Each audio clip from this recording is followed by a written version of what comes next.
আর একটা খুব মজার প্রশ্ন এসছে, সেটা হচ্ছে আমাকে জিজ্ঞেস করছে যে দাদা আপনার তো সব চুল পড়ে গেছে, টাক পড়ে গেছে, এত টাক থাকা সত্ত্বেও আপনার কনফিডেন্স কোত্থেকে আসে?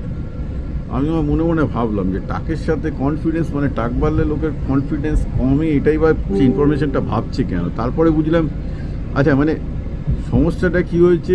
আমি যেটা বুঝতে পারছি, ভারতীয়দের মধ্যে একটা বড় অংশই হচ্ছে সেক্সুয়ালি ফ্রাস্ট্রেটেড, বিশেষ করে ছেলেদের মধ্যে। কারণ তারা তাদের যে যৌন চাহিদা সেটা মেটানো ভারতের পক্ষে, দেশের পক্ষে খুব কঠিন for various reason. I am not going to the dep.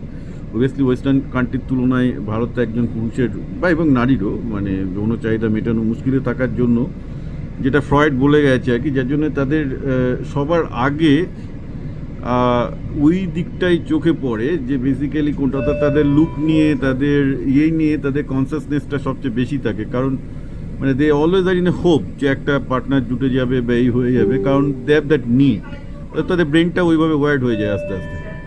হ্যাঁ, আমাদের মতো যারা মানে 52 বছরের বয়স্ক সংসারী মানুষ আর কি, আমাদের পক্ষে তো ওগুলো প্রায়োরিটি নয় লাইফে। আমাদের প্রায়োরিটি হয়ে যায় অবভিয়াসলি আমাদের সংসার চালানো, আমাদের অর্থনীতি, আমাদের কাজকর্ম, এগুলো। ফলে আমরা আমাদের কি আমরা দেখতে নাম সেটা নিয়ে আমরা খুব একটা সময় পাই না।